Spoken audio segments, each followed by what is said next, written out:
हमारा शुरू होने वाला है क्लास 7 का सोशल साइंस का chapter 1 geographical diversity of India. पहले मुझे बताओ ये जो सेंटेंस का मतलब ये जो हेडिंग का मीनिंग क्या है? क्या कोई मुझे बता पाएगा? Geographical diversity of India. Geographical diversity of India का मतलब क्या है कि इंडिया का जो जियोग्राफी है वो अलग अलग प्रकार का है।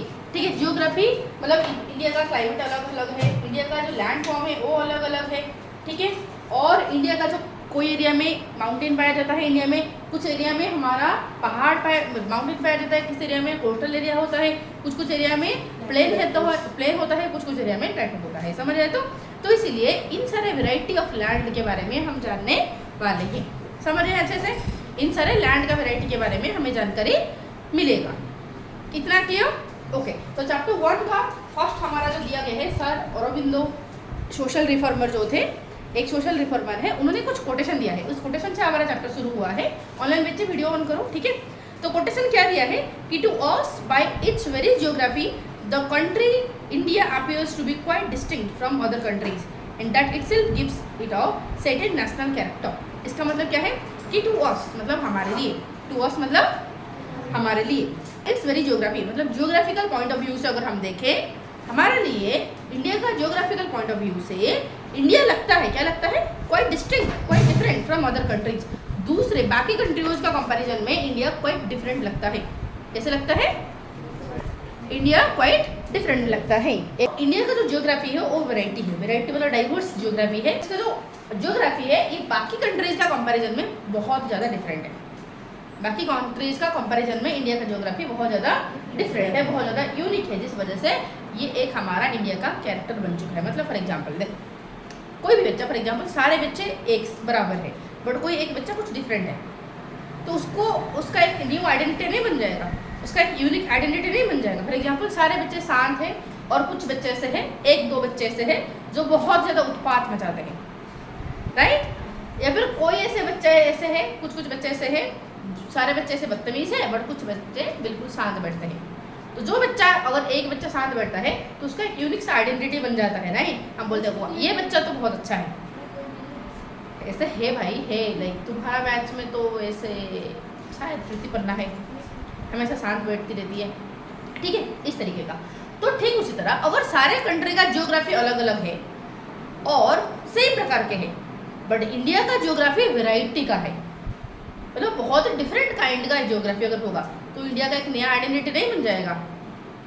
जियोग्राफी के वजह से इंडिया का एक नया आइडेंटिटी बन जाएगा। ये बात कहा गया है सर अरबिंदो के द्वारा। ठीक है, श्री अरबिंदो के द्वारा ये कहा गया है। समझ रहे? तो कोटेशन का मतलब क्या है? This different kind of geography of India, distinct मतलब क्या है? डिफरेंट। ठीक है, क्वाइट डिफरेंट, बाकियों के कंपैरिजन में कंप्लीटली डिफरेंट। इससे डिफरेंट नेचर के कारण इंडिया का एक नया पहचान बन चुका है। ठीक है, न्यू आइडेंटिटी है, न्यू आइडेंटिटी है। ओके, ये डिफरेंट जियोग्राफी जो है ये इंडिया का न्यू आइडेंटिटी है। समझ आया? तो इसलिए कहा है ये श्री अरबिंदो कौन है? सोशल रिफॉर्मर है। क्या ये इंपोर्टेंट है एग्जाम पॉइंट ऑफ व्यू से? नहीं। देखिए हमारा यहाँ पर एक सीन दिया है, उनके जियोग्राफिकल एक वाटरफॉल का सीन दिया है। यहाँ पर कौन सा ये वाटरफॉल है? जोग वाटरफॉल इन कर्नाटका। ये कहाँ पर है? जोग waterfall in Karnataka. Notice the plateau and the waterfalls, the power of the waterfall is converted into electricity through special turbines। सुनो, तो यहाँ पर जो दिया गया है, ये हम पर ये जो सीन दिया गया है और उसके ऊपर जो पिक्चर दिया गया उसके ऊपर जो लिखा गया है, क्या ये इंपोर्टेंट है एग्जाम पॉइंट ऑफ व्यू से? नहीं, इतना इंपोर्टेंट नहीं है। सिंपल एक बात याद रखो कि जोग वाटरफॉल कहाँ पर है, कौन सा कंट्री पर, सॉरी कौन सा स्टेट में है? कर्नाटका। कौन सा है? कर्नाटका। ठीक है, ये कर्नाटका में है। जोग वाटरफॉल कहाँ पर है? कौन सा स्टेट में? जोग वाटरफॉल हमारा कर्नाटका में है। That's it. ठीक है, इतनी सी बात याद होगा तो आगे बढ़े। ठीक है, फिर बोलेंगे कि यहाँ पर ये चैप्टर में हमें क्या जानकारी मिलेगा। चैप्टर में हम जानने वाले हैं कि what are the key geographical features of India, कि इंडिया का जो जियोग्राफी है इसका क्या क्या मेन कैरेक्टरिस्टिक्स है। ठीक है, फॉर एग्जाम्पल एक बच्चा है, ओके, यहाँ पर तुम्हें बोला गया कि फीचर का मतलब कोई बच्चा को समझ आ रहा है? फीचर मतलब क्या है? फीचर मतलब स्पेशल क्वालिटी। फीचर मतलब क्या होता है? Special quality. और मुझे खास, हाँ खासियत। ठीक है, फॉर एग्जाम्पल खास बात मैं बोलूँ, अगर फॉर एग्जाम्पल मैं बोलूँगी इसी तक की एक खास बात बताओ, एक यूनिक फीचर इसी तक के बताओ, तो दिमाग में आ रहा होगा? क्या है? अच्छा पढ़ती है, बहुत अच्छी बात है। ठीक है, एक यूनिक खासियत आ गया। ठीक है, और मैं बोलूँ साम्राज्य का एक खासियत बताओ।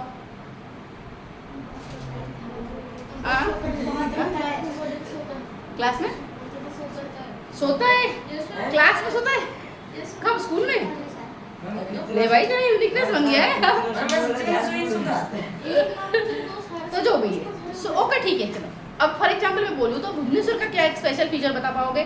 टेम्पल इतने सारे मंदिर है। ठीक है, और क्या खासियत है? इवनिंग का टाइम पीरियड में इतना ज्यादा स्मार्ट सिटी है।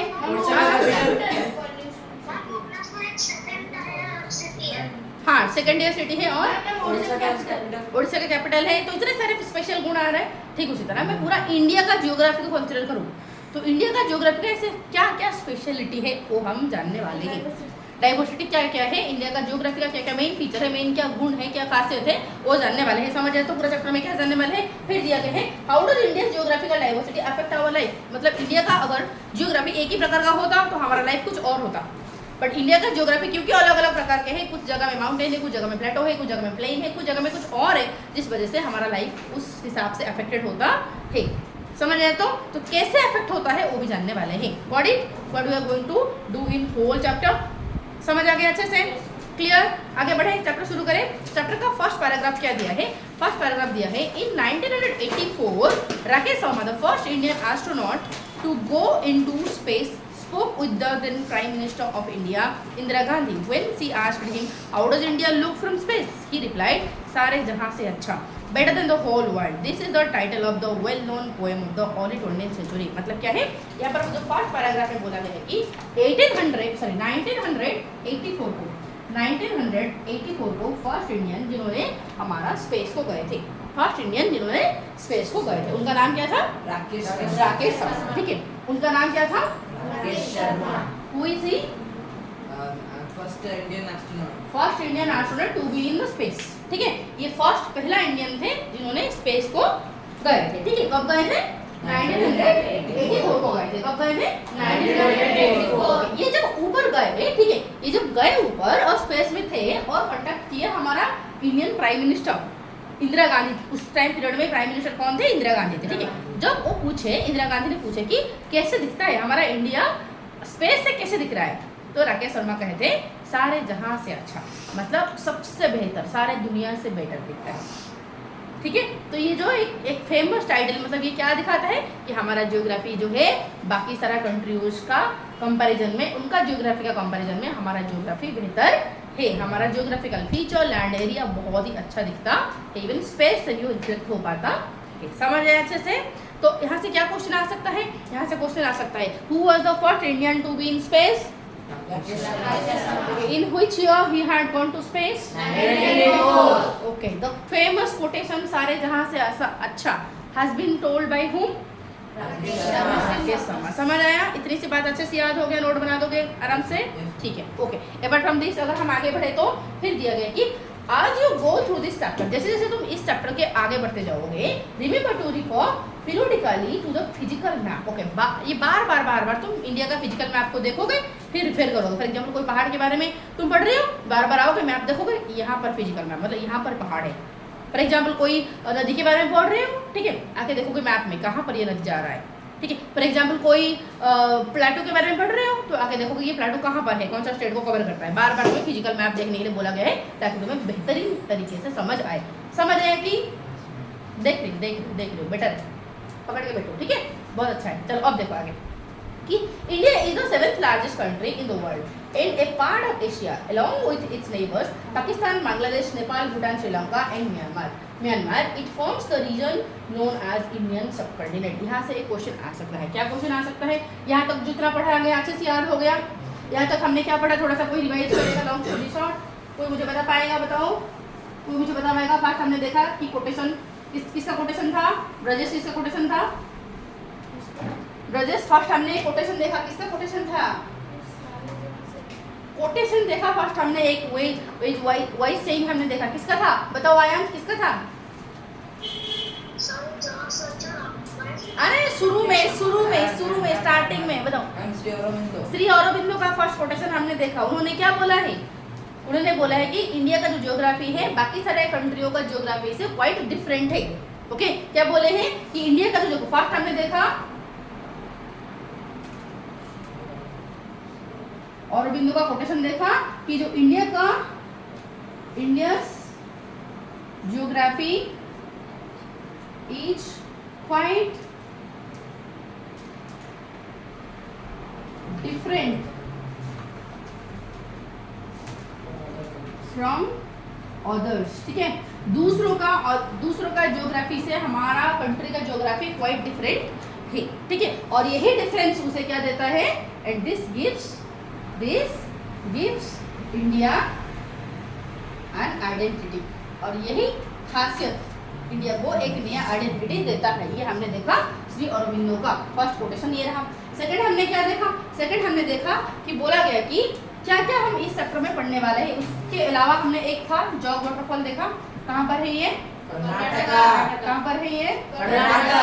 कौन सा स्टेट पर, कर्नाटका। अच्छे से याद रखना। ठीक है, फिर हमने क्या देखा कि हमने देखा कि जो ज्योग्राफी है ये हमारा यूनिकनेस जो है, हमारा ज्योग्राफिकल डाइवर्सिटी जो है, ये सिर्फ लैंड पर नहीं बल्कि तुम स्पेस जाओगे वहाँ पर भी ये बात रिफ्लेक्ट होता है। ओके, प्रूफ क्या है मैम, प्रूफ हमारा 1984 को जब हमारा इंडिया का फर्स्ट एस्ट्रोनॉट राकेश शर्मा गए हमारा स्पेस को, तब गवर्नमेंट प्राइम मिनिस्टर मतलब इंदिरा गांधी उस टाइम पीरियड का प्राइम मिनिस्टर ने पूछा था राकेश शर्मा को, क्या पूछा कि इंडिया कैसे दिखता है स्पेस से इंडिया कैसे दिखता है, तो उन्होंने क्या बोला, अच्छा मतलब पूरा दुनिया से बेटर दिखता है। ठीक है, फिर हमने क्या देखा, फिर हमें इसके बाद देखा कि जो राकेश शर्मा का, ठीक है, राकेश शर्मा का कोटेशन देखा, क्या देखा, कोटेशन देखा, समझ आए, तो इसको याद रखना अच्छे से, मतलब समझ बिल्कुल, इतना हमने देखा। फिर आगे बढ़ेंगे ना, कोई दिक्कत बताओ, इतना हम चल के आगे बढ़ेंगे, इतना तक समरी अच्छे से याद हो जाना चाहिए, घर में जाके दोबारा जैसे नहीं पढ़ना पड़ेगा, क्योंकि रट्टा मारने का है ही नहीं, याद रखने का अच्छे से याद हो ही जाएगा, बार बार जब तुम सुन लोगे ध्यान से तो हो ही जाएगा। ठीक है, फिर हमने हमारा क्या बोला गया था, फिर हमारा बोला गया कि नेक्स्ट पैराग्राफ में बोल के रखा गया कि India is the 7th largest country in the world, पूरा दुनिया में इंडिया कितने नंबर पर आते हैं लार्जेस्ट कंट्री की तरफ, 7th लार्जेस्ट कंट्री।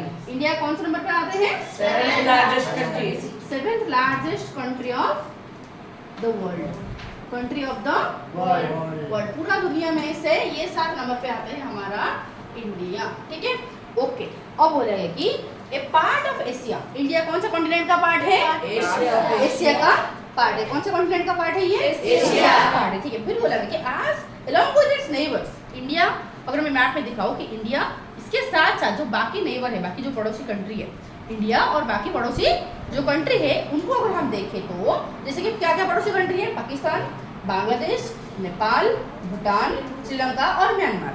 इंडिया और ये सारे पड़ोसी कंट्री को अगर मिला के, हाँ मैं बोल रही हूँ, ठीक है, तो ये सारे कंट्रीज को मिला के जो एरिया बनता है उसे हम क्या बोलते हैं, उसे हम बोलते हैं इंडियन सब कॉन्टिनेंट। क्या बोला जाता है, इंडियन सब कॉन्टिनेंट। सब कॉन्टिनेंट का मतलब क्या होता है, एक कॉन्टिनेंट का आधा हिस्सा, ठीक है, कॉन्टिनेंट से छोटा। सब कॉन्टिनेंट मतलब क्या होता है, एक कॉन्टिनेंट से थोड़ा सा छोटा। तो एशिया एक सबसे बड़ा, एशिया हमारा एक कॉन्टिनेंट है और ये जो रीजन है ये एशियन कॉन्टिनेंट का एक थोड़ा सा हिस्सा है, इसलिए इस एरिया को हम क्या बोलते हैं, सब कॉन्टिनेंट बोलते हैं। क्या बोलते हैं, सब कॉन्टिनेंट बोलते हैं। समझ आए तो ठीक है। अब यहाँ पर मैं दिखाऊंगी तो देखो बोला गया है फर्स्ट हमारा, ये तो हमारा इंडिया हो गया, प्यारा सा इंडिया, ठीक है, इंडिया, और जस्ट उसके बगल में हमारा कौन सा है, पाकिस्तान। ये रहा हमारा पाकिस्तान।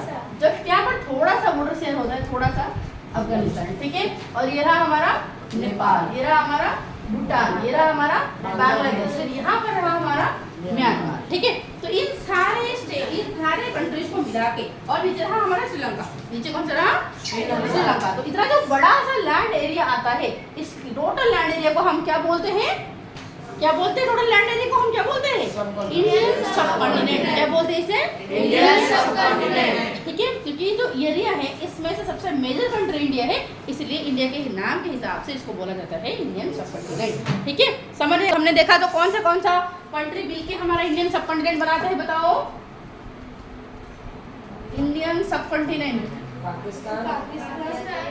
इंडियन सब कॉन्टिनेंट में कौन सा कंट्री आएंगे, फर्स्ट तो हमारा इंडिया, फिर हमारा पाकिस्तान, फिर हमारा क्या हो जाएगा, बांग्लादेश, नेपाल, भूटान, श्रीलंका, म्यांमार, ठीक है। तो कितने कंट्रीज हुआ? 1 2 3 4 5 6 7, ठीक है। तो इंडिया, पाकिस्तान, बांग्लादेश 1 2 3 4 5 6 7, ठीक है। तो ये जो पूरा इन सारे कंट्रीज का रीजन को अगर मिला दिया जाए तो कौन सा बनेगा? हमारा इंडियन सब कॉन्टिनेंट बनेगा। क्या बनेगा? इंडियन सब कॉन्टिनेंट। और ये किस कॉन्टिनेंट का हिस्सा है? एशियन कॉन्टिनेंट का हिस्सा है, जो कि मैंने तुम्हें अभी मैप में दिखाई। समझ आया तो ना आगे बढ़ूँ? बताओ, क्लियर हुआ? समझ आया तो आगे बढ़े। फिर बोला अफगानिस्तान भी होगा, अफगानिस्तान भी होगा, ठीक है, अफगानिस्तान भी होगा, ठीक है। सुनो, often for the purpose of discussion we refer to the 5 regions, the great mountain zone, the plain of the Ganga and the Indus and the desert region, the southern peninsula and the islands.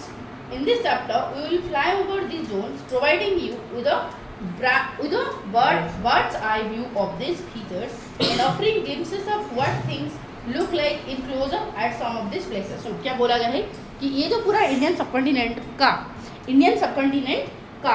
हमने geography, मतलब Indian subcontinent का geography हम पढ़ने वाले हैं, particularly focus करके India के ऊपर, ठीक है। तो पूरा ज्योग्राफी के हिसाब से अगर हम देखें तो पूरा इंडिया का ज्योग्राफी को 5 मेन रीजन में डिवाइड किया गया है। कितने रीजन में डिवाइड किया गया है? 5 मेन रीजन में डिवाइड किया गया है। Often for the purpose of discussion we refer to 5 region, ठीक है। इसको हमने कितने पार्ट में डिवाइड किया गया है? 5 हिस्सा में। मतलब ज्योग्राफिकल रीजन 5 प्रकार के हमारा बोला गया है, ठीक है। मतलब सिंपल सी बात, अगर ज़्यादा झाबड़ ना बोल तो लॉन्ग स्टोरी शॉर्ट, सीधी सी बात ये है कि जो हमारा इंडियन सबकॉन्टिनेंट है, इंडियन सबकॉन्टिनेंट का तो ज्योग्राफी होगा ही, ज्योग्राफी तो होगा। तो इंडियन सबकॉन्टिनेंट का जो ज्योग्राफी है उसे 5 हिस्सा में डिवाइड किया गया है। समझ आए तो इसका जो ज्योग्राफी है, इसका ज्योग्राफी को कितने हिस्सा में डिवाइड किया गया है? इसके ज्योग्राफी को 5 हिस्सा में, मतलब 5 पार्ट में डिवाइड किया गया, 5 अलग अलग रीजन में डिवाइड किया गया है। तो फर्स्ट को हमारा कहा जाता है, फर्स्ट पार्ट हो जाता है माउंटेन जोन। फर्स्ट क्या हो जाता है? Mountain zone. फर्स्ट हो गया हमारा माउंटेन जोन। सेकंड क्या हो जाता है हमारा? सेकंड हो जाता है प्लेन एरिया, प्लेन एरिया, ठीक है। क्या हो जाता है? प्लेन एरिया, ठीक है। फिर हो जाता है हमारा plain areas of the Ganga and Indus. Particularly कौन सा प्लेन एरिया? गंगा और इंडस रिवर का प्लेन एरिया। कौन सा? गंगा और plain area of Ganga, of the Ganga and Indus, of the Ganga and Indus river का, ठीक है, लिया गया है। और ब्रह्मपुत्र, तुम पूछोगे मैम ब्रह्मपुत्र भी तो हमारा रिवर है ना, तो उसका गंगा रीजन में ही चला जाएगा, और गंगा प्लेन में हम उसे इंक्लूड करके पढ़ लेंगे, ठीक है। हाँ, तो गंगा प्लेन के साथ ही हम इसे इंक्लूड करके पढ़ेंगे, ठीक है। फिर बोला गया कि एक ही तो, हाँ इंडस, इंडिया लिख दी, सॉरी ये इंडस है, ठीक है। अब आगे थर्ड वाला कौन सा है? एक तो माउंटेन गया था, सेकंड प्लेन गया, तीसरा हमारा डेजर्ट रीजन है। तो कौन सा चला गया? डेजर्ट रीजन, ठीक है। डेजर्ट मतलब जानते हो, ठीक है, डेजर्ट एरिया चला गया, ठीक है। और कौन सा हो गया नेक्स्ट हमारा? सदर्न पेनिनसुला और आइलैंड्स, ठीक है। सदर्न पेनिनसुला, सदर्न पेनिनसुला, और हमारा हो गया ये आइलैंड रीजन। कौन सा है? आइलैंड, ठीक है। तो ये जो 5 जियोग्राफिकल रीजन के बारे में हम एक एक करके पढ़ने वाले, 5 जियोग्राफिकल रीजन के बारे में हम एक एक करके पढ़ने वाले थे। तो फर्स्ट वाला क्या था? अच्छे से इसे याद रख लो कि क्या था हमारा जो इंडिया है पूरा दुनिया का। फिर से रिवाइज कर लेते हैं, थोड़ा सा याद कर लेते हैं कि हमारा जो इंडिया है, इंडिया जो है पूरा दुनिया का 7th लार्जेस्ट कंट्री का लिस्ट में आता है, मतलब 7th लार्जेस्ट कंट्री के तौर पर जाना जाता है। और ये जो इंडिया के साथ जो नेबरिंग कंट्रीज है उनको मिला के हमारा बनता है इंडियन सबकॉन्टिनेंट बनता है। और इंडियन सबकॉन्टिनेंट का जो ज्योग्राफी है उसे हमने पर्टिकुलरली अगर इंडिया के ऊपर फोकस करूँ तो उसे हम 5 कैटेगरी में डिवाइड किया है। फर्स्ट है हमारा माउंटेन जोन, फिर हमारा प्लेन एरिया, फिर डेजर्ट एरिया, फिर हमारा हो जाता है कौन सा? सदर्न पेनिनसुला, फिर हो जाता है हमारा आइलैंड। अब तुम पूछोगे मैम पेनिनसुला का मतलब क्या है? देखो, माउंटेन जोन मतलब जहाँ जहाँ माउंटेन पाया जाता हो उसको हमने एक कैटेगरी बोल दिया, ठीक है।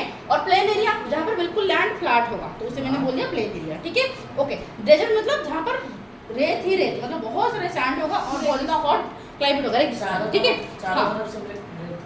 रेत ही रेत और बहुत ज़्यादा हॉट एरिया, रेगिस्तान जो बोलते हैं, ठीक है, उससे हो जाता है हमारा डेजर्ट एरिया। कोल्ड भी हो सकता है, कोल्ड भी हो सकता है, हॉट भी हो सकता है। फिर डेजर्ट दो प्रकार के हैं, वहाँ पर बहुत ज़्यादा लेस रेनफॉल होता है, यहाँ पर हो सकता है बहुत ज़्यादा एक्सट्रीम हीट पाया जाए या फिर एक्सट्रीम कोल्ड पाया जाए। समझ आया? तो अब आगे चले। फिर तुम्हारा सदर्न पेनिनसुला, ओके, कोई मुझे बता पाएगा पेनिनसुला क्या होता है? बताओ भाग्यश्री। चारों तरफ से? हाँ बताओ।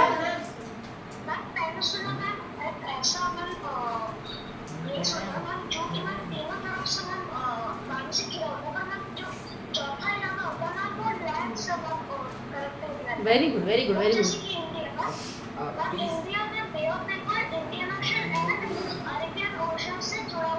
Very good very good. चलो अब बहुत अच्छे बहुत अच्छा ठीक है। बताओ अभी। A piece of land which is surrounded by water on three sides. That is called peninsula. Okay, क्या सबको समझ आया? क्या सबको समझ आया? मतलब एक ऐसे लैंड एरिया जो कि तीनों तरफ से तीनों तरफ से पानी से घिरा हो। ठीक है, पानी से घिरा हो। ये जो इंडिया का है, इंडिया का जो इतना हिस्सा जो है, ये हिस्सा कंप्लीटली यहाँ पर कौन सा सी पाया जाता है? Bay of Bengal. कौन सा पाया जाता है? Bay of Bengal. Bay of Bengal पाया जाता है। यहाँ पर कौन सा है? इंडियन ओशन पाया जाएगा। ठीक है, यहाँ पर कौन सा है? अरेबियन सी। अरेबियन सी पाया जाता है, राइट। तो ये तीनों तरफ से हमारा पानी से घिरा होता है। तो बाकी जो ऊपर वाला एरिया है, यहाँ पर पहाड़ पाया जाता है, राइट। तो तीनों तरफ से अगर पानी से घिरा हो और ऊपर का एक ही एरिया हमारा लैंड से कनेक्टेड हो, then that area is called peninsula. Okay, ये पर्टिकुलरली इंडिया का कौन सा एरिया में पाया जाता है? साउदर्न पार्ट में, इसलिए इस रीजन को कहा गया है सदर्न पेनिनसुला। क्या कहा जाता है? Southern peninsula. समझ आया तो अच्छे से? फिर हम पढ़ेंगे आइलैंड के बारे में, जो कि चारों तरफ से पानी से घिरा हो। आइलैंड मतलब ऐसे लैंड एरिया जो कि चारों तरफ से पानी से घिरा हो। समझ आ गया अच्छे से ना? कोई दिक्कत बताओ?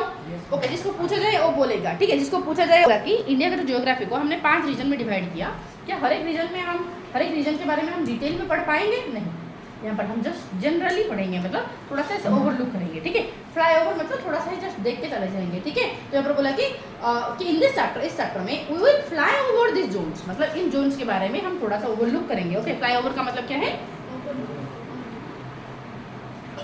ठीक है, ओवरलुक मतलब इस तरह ही थोड़ा सा, ज़्यादा डीप में नहीं जाने वाले हैं, ज़्यादा डीप में नहीं जाने वाले हैं, थोड़ा इस तरह ओवरलुक कर देंगे। ठीक है, और ओवरलुक करके providing you with bird's eyes view. Okay, bird's eye मतलब क्या होता है? ये एक इडियम है। बर्ड्स आई का मतलब क्या है? बर्ड्स आई का मतलब है जनरल व्यू। क्या होता है? General view. ठीक है, बर्ड्स आई मतलब क्या है? General view. मतलब रीजन के बारे में हम नॉर्मली डिस्कशन करेंगे, तो नॉर्मल सा एक ओवरव्यू तुम्हें देंगे, पूरा डिटेल में डेप्थ में हम नहीं जाने वाले हैं। समझ आए तो क्या बोला गया है? फिर बोला बेसिक से आइडिया तुम्हें दिया जाएगा। ठीक है, एक ग्लिम्स दिया जाएगा। फिर बोला गया कि it would be difficult to go into all details at this stage since, मतलब इस स्टेज में तुम 7th क्लास में पढ़ रहे हो, राइट। तो 7th क्लास में तुम्हें डिटेल में जाके समझा पाना बहुत ही मुश्किल हो जाता है, इसलिए तुम्हें जस्ट ओवरव्यू दिया जाएगा। इसी स्टेज में तुम्हें ओवरव्यू दिया जाएगा। फिर जैसे तुम 10th 11th को जाओगे, 12th को जाओगे, तुम्हें डिटेल में पढ़ाया जाएगा। ठीक है, फिर आगे बढ़ते हैं।